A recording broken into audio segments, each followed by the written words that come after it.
Vào tháng 11 năm 2014, một bi kịch đau lòng đã làm rung chuyển đất nước Honduras nhỏ bé ở Trung Mỹ. Maria Jose Alvarado, nữ hoa hậu quốc gia xinh đẹp 19 tuổi, đang trong quá trình chuẩn bị đại diện đất nước tham dự cuộc thi Hoa hậu Thế giới tại London, bỗng nhiên mất tích một cách bí ẩn. Cùng biến mất với cô còn có người chị gái Sofia, sau khi cả hai tham dự một buổi tiệc sinh nhật. Những gì ban đầu chỉ là một vụ mất tích bí ẩn dần dần hé lộ một câu chuyện bi thương vì tình yêu độc hại, sự ghen tuông mù quáng và bạo lực tột cùng. Vụ án này không chỉ thu hút sự chú ý của truyền thông quốc tế mà còn phơi bày mặt tối của một quốc gia đang chìm trong bạo lực. Xin chào các bạn, mình là Thu Thảo. Chào mừng các bạn đến với kênh Tội phạm có thật, nơi mỗi câu chuyện là một mảnh ghép của hiện thực nghiệt ngã và những bí mật tưởng chừng đã bị lãng quên. Hôm nay chúng ta sẽ cùng tìm hiểu về cuộc đời ngắn ngủi của Hoa hậu Maria Jose Alvarado và khám phá những bí ẩn đằng sau cái chết oan nghiệt của hai chị em. Đừng quên like và subscribe kênh để không bỏ lỡ những tình tiết ly kỳ nhất. Cảm ơn sự theo dõi của các bạn. Nằm giữa El Salvador, Guatemala và Belize, Honduras chìm trong bạo lực băng đảng, chiến tranh ma túy và tham nhũng triền miên suốt nhiều thập kỷ. Tình trạng bất ổn này khiến du lịch sụt giảm nghiêm trọng và nhiều người dân Honduras buộc phải rời bỏ quê hương, tìm kiếm cuộc sống tốt đẹp hơn ở Belize, hoặc thậm chí liều mình vượt biên trái phép sang Mỹ. Bất chấp hoàn cảnh khó khăn, gia đình Alvarado vẫn chọn bám trụ lại quê nhà. Họ sống giản dị tại thị trấn Santa Barbara. Teresa và Oscar kết hôn và sinh ra hai cô con gái Karina và Sofia. Cuộc sống tại một trong những quốc gia nghèo nhất Mỹ Latin vốn đã chật vật, lại càng thêm khốn khó khi Maria Jose Alvarado Munoz, cô con gái út chào đời vào ngày 19 tháng 7 năm 1995, đúng thời điểm nền kinh tế Honduras rơi vào khủng hoảng do lạm phát phi mã. Giá cả leo thang, công việc khan hiếm, người dân chủ yếu sống dựa vào nông nghiệp, trồng cà phê và chuối với mức lương ít ỏi, chỉ khoảng 200 lempira mỗi ngày. Trong cơn bỉ cực, nhiều người Honduras đã lựa chọn con đường tắt, dấn thân vào tội ác, gia nhập các băng đảng để mưu sinh. Tuy cuộc sống khó khăn, gia đình Alvarado vẫn luôn đề cao giáo dục và dạy dỗ con cái sống lương thiện. Dù không dư dả, Oscar vẫn luôn nhắc nhở các con về tầm quan trọng của lòng tốt và sự lễ phép, đồng thời không né tránh sự thật khắc nghiệt của xã hội bên ngoài. Thời gian trôi qua, ba chị em nhà Alvarado đều trưởng thành xinh đẹp và thông minh. Nhận thấy tố chất nổi bật của Maria Jose, gia đình đã khuyến khích cô tham gia các cuộc thi sắc đẹp. Năm 15 tuổi, Maria Jose lần đầu tiên bước lên sân khấu và nhanh chóng bén duyên với thế giới nhan sắc. Năm 2012, ở tuổi 17, Maria Jose giành ngôi vị Á hậu 2 tại cuộc thi Hoa hậu Teen Honduras. Danh hiệu này đã mở ra cho cô nhiều cơ hội làm người mẫu và đóng quảng cáo. Công việc mới đòi hỏi Maria Jose phải chuyển đến sống tại Tegucigalpa, thủ đô của Honduras. Tuy nhiên, hạnh phúc ngắn chẳng tày gang.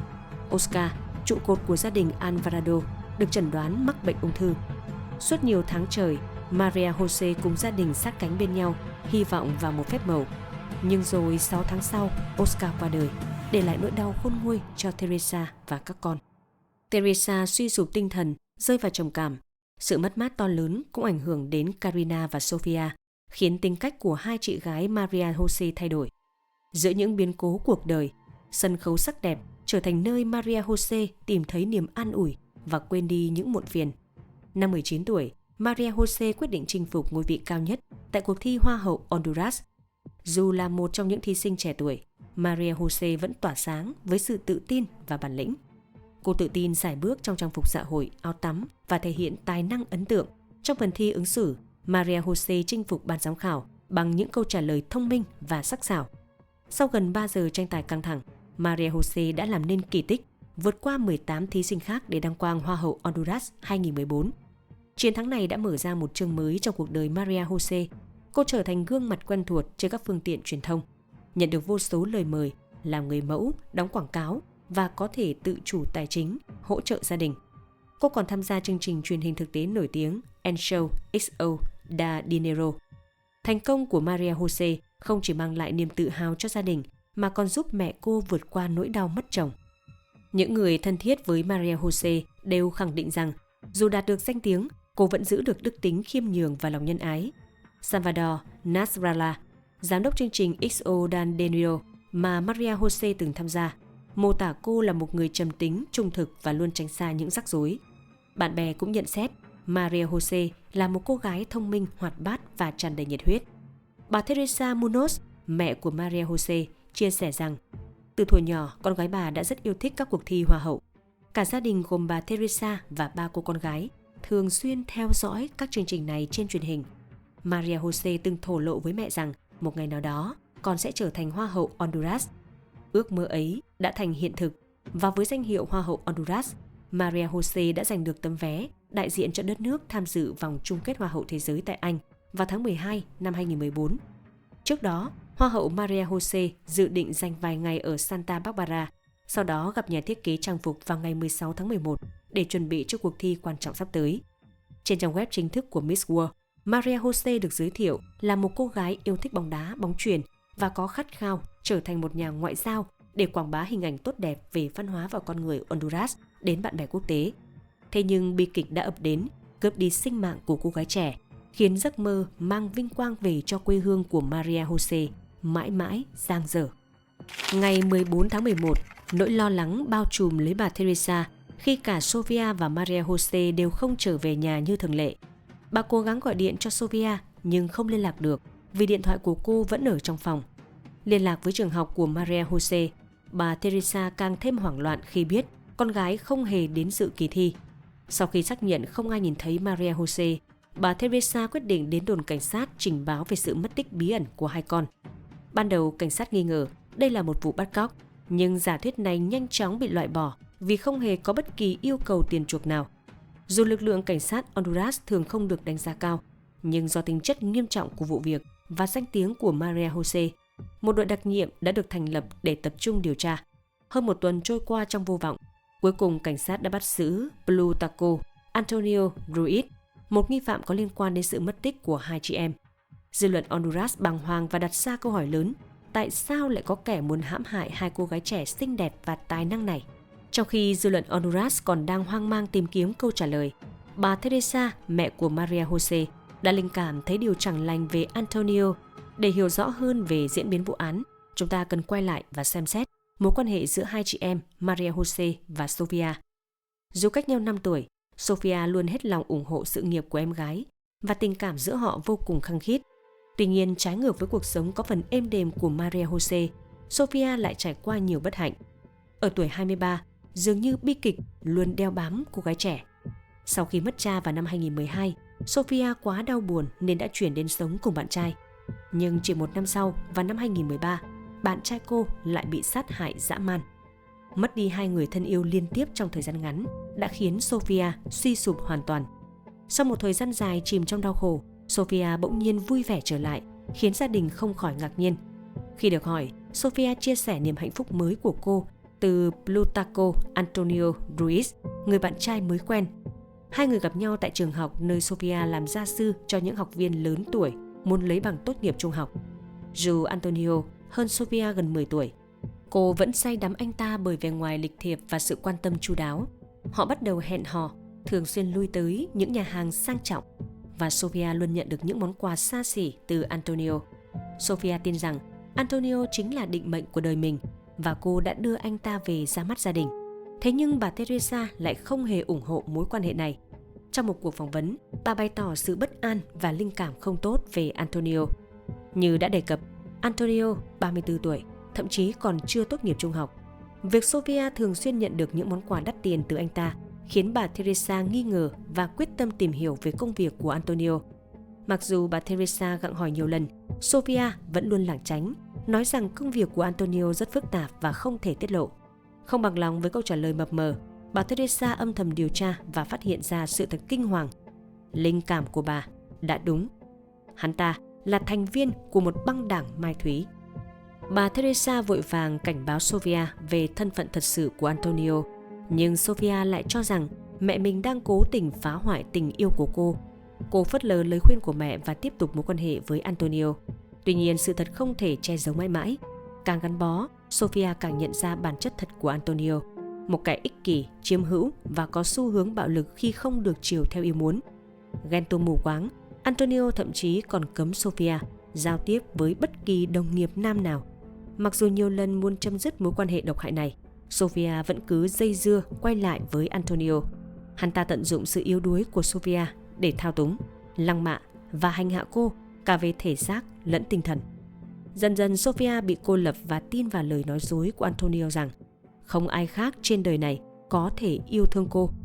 Bạn bè, đồng nghiệp và ngay cả bà Teresa đều ra sức khuyên nhủ Sofia rời bỏ Antonio, tìm kiếm một người đàn ông xứng đáng hơn với tuổi trẻ, nhan sắc và học thức của cô. Tuy nhiên, những lời khuyên chân thành ấy đều bị Sofia bỏ ngoài tai. Mối tình kéo dài với Antonio cùng với những tổn thương tinh thần mà hắn gây ra đã khiến cô mất niềm tin vào bản thân và cho rằng sẽ không ai khác có thể chấp nhận mình. Dù chứng kiến mối quan hệ độc hại này, những người xung quanh Sofia chỉ còn biết hy vọng một ngày nào đó Antonio sẽ thay đổi. Gần 1 năm sau, Sofia tuyên bố đã chấm dứt mối quan hệ với Antonio sau khi phát hiện hắn ta lén lút qua lại với một cô gái 16 tuổi và khiến cô bé mang thai. Nhờ sự động viên và hỗ trợ từ bạn bè, Sofia dần dần lấy lại thăng bằng trong cuộc sống, bắt đầu tận hưởng những buổi tối vui vẻ tại các câu lạc bộ. Nhưng niềm vui ngắn chẳng tày gang. Mọi người lại bàng hoàng khi biết tin Sofia đã quay lại với Antonio. Không ai biết lý do chính xác, nhưng bà Teresa nghi ngờ rằng con gái mình đã bị Antonio đe dọa. Dù nguyên nhân là gì thì rõ ràng là Antonio không hề quan tâm đến cảm xúc hay suy nghĩ của bất kỳ ai. Tháng 11 năm 2014, Antonio tổ chức tiệc sinh nhật tại Agua Azul, một nhà hàng ở gần Santa Barbara.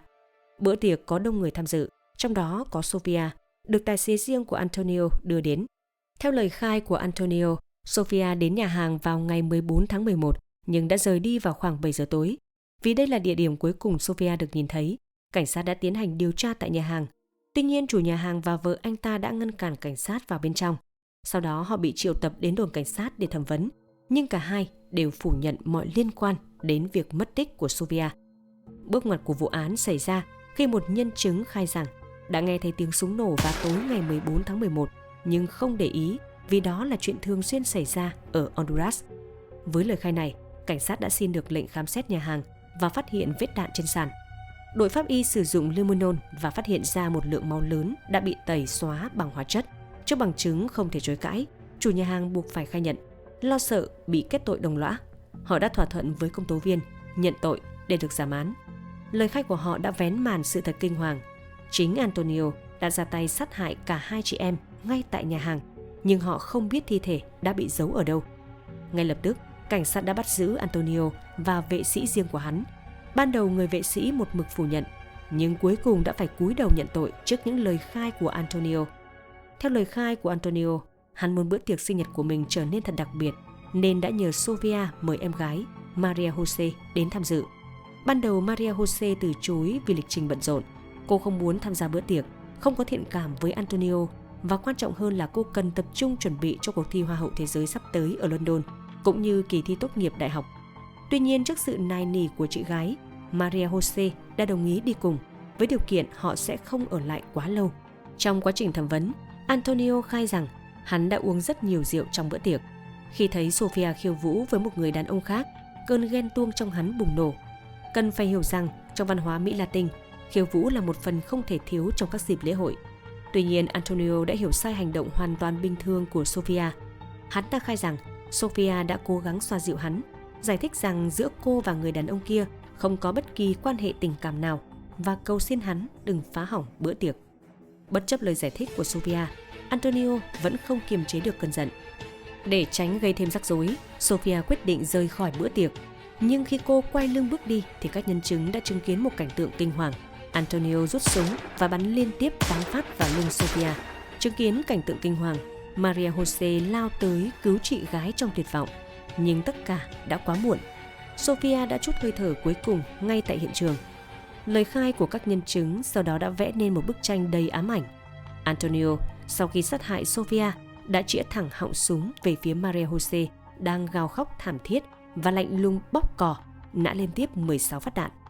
Khách khứa trong bữa tiệc ban đầu còn choáng váng, sau đó chìm trong nỗi kinh hoàng tột độ. Một vài người cố gắng tháo chạy, nhưng Antonio với sự tàn bạo của một kẻ máu lạnh đã đe dọa gia đình họ nếu dám hé răng với cảnh sát. Lời đe dọa này không chỉ thể hiện sự tàn nhẫn của Antonio mà còn cho thấy quyền lực ngầm đáng sợ của băng đảng Mai Thúy mà hắn là thành viên. Sau khi ra lệnh cho chủ nhà hàng phi tang mọi dấu vết máu của hai chị em, Antonio sai thuộc hạ đưa thi thể lên xe tải. Chúng lái xe khoảng 300 km đến thị trấn hẻo lánh Caplotel, chôn xác hai cô gái gần bờ sông với ý đồ để thi thể phân hủy nhanh chóng, xóa sạch mọi bằng chứng. Sau đó chúng tiếp tục di chuyển đến một gara trong vùng để tẩy rửa chiếc xe, xóa sạch mọi dấu vết tội ác. Tuy nhiên do ngôi mộ được đào quá nông, cảnh sát đã nhanh chóng tìm thấy thi thể của Maria Jose và Sofia. Vụ án mạng tàn khốc ngay lập tức gây chấn động dư luận trong và ngoài nước, trở thành tâm điểm của mọi phương tiện truyền thông. Giới báo chí đổ xô tìm cách phỏng vấn Antonio, nhưng điều khiến công chúng phẫn nộ tột cùng là thái độ dửng dưng, thậm chí là nụ cười nhếch mép đầy thách thức của hắn trước ống kính. Ít ai ngờ rằng biểu cảm đó chỉ là một phần trong âm mưu thâm độc của kẻ sát nhân máu lạnh này. Tại phiên tòa xét xử năm 2017, luật sư của Antonio đã cố gắng đưa ra lời bào chữa rằng hắn hành động trong trạng thái mất kiểm soát do say rượu, và nụ cười gây phẫn nộ trong bức ảnh chỉ là một phản ứng vô thức. Tuy nhiên, bồi thẩm đoàn đã kiên quyết bác bỏ lời biện hộ này. Antonio và vệ sĩ của hắn bị kết tội giết người và phải chịu mức án 45 năm tù. Trong khi đó, chủ nhà hàng nhờ thỏa thuận đã ký với công tố viên chỉ phải lãnh án 4 năm tù giam. Ngày 23 tháng 11 năm 2014, ban tổ chức cuộc thi Hoa hậu Thế giới đã tổ chức một buổi lễ trang trọng để tưởng nhớ Hoa hậu Honduras Maria Jose Alvarado. Cùng năm đó, tổ chức Hoa hậu Honduras tuyên bố sẽ không cử đại diện thay thế Maria Jose tham dự cuộc thi, như một hành động bày tỏ lòng tiếc thương và sự tôn trọng sâu sắc đối với người đẹp xấu số. Trong nỗi đau tột cùng, bà Teresa Munoz, mẹ của hai cô gái, đã nghẹn ngào chia sẻ vào ngày 19 tháng 11. Xin hãy mở rộng trái tim và thấu hiểu nỗi đau của gia đình tôi. Chỉ có Chúa toàn năng mới thấu hiểu tất cả. Và tôi hy vọng rằng hai con gái yêu dấu của tôi sẽ được an nghỉ nơi thiên đàng. Cái chết bi thảm của hai chị em Hoa hậu Honduras đã thổi bùng lên làn sóng phẫn nộ tại quốc gia Trung Mỹ, vốn đã nổi tiếng với những thành phố nguy hiểm bậc nhất thế giới.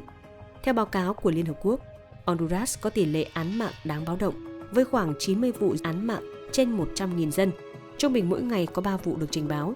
Santa Barbara, quê hương của Maria Jose, thậm chí còn được mệnh danh là thủ đô án mạng. Honduras không chỉ bị tàn phá bởi các băng đảng tội phạm trong nước, mà còn chịu ảnh hưởng nặng nề từ các tập đoàn mai thúy hùng mạnh của Mexico. Tờ La Tribuna, một tờ báo địa phương, đã đăng tải bài xã luận vào ngày 19 tháng 11, nhấn mạnh sự trớ trêu trong những nỗ lực của Maria Jose nhằm cải thiện hình ảnh đất nước. Bài báo viết, Maria Jose muốn cả thế giới biết rằng Honduras là một đất nước của những con người chăm chỉ và đáng mến. Nhưng thật không may, chính viên đạn oan nghiệt đã cướp đi sinh mạng của người truyền tải thông điệp ấy, càng làm xấu thêm hình ảnh của một Honduras vốn đã được xem là quốc gia bạo lực nhất hành tinh.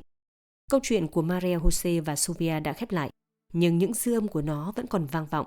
Liệu đây có phải là một bi kịch đơn lẻ, hay là biểu hiện của những vấn đề xã hội sâu rộng hơn tại Honduras? Làm thế nào để ngăn chặn những bi kịch tương tự trong tương lai? Hãy chia sẻ quan điểm của bạn trong phần bình luận bên dưới. Và đừng quên bấm like và subscribe kênh Tội phạm có thật để không bỏ lỡ những câu chuyện hấp dẫn tiếp theo. Xin cảm ơn và hẹn gặp lại.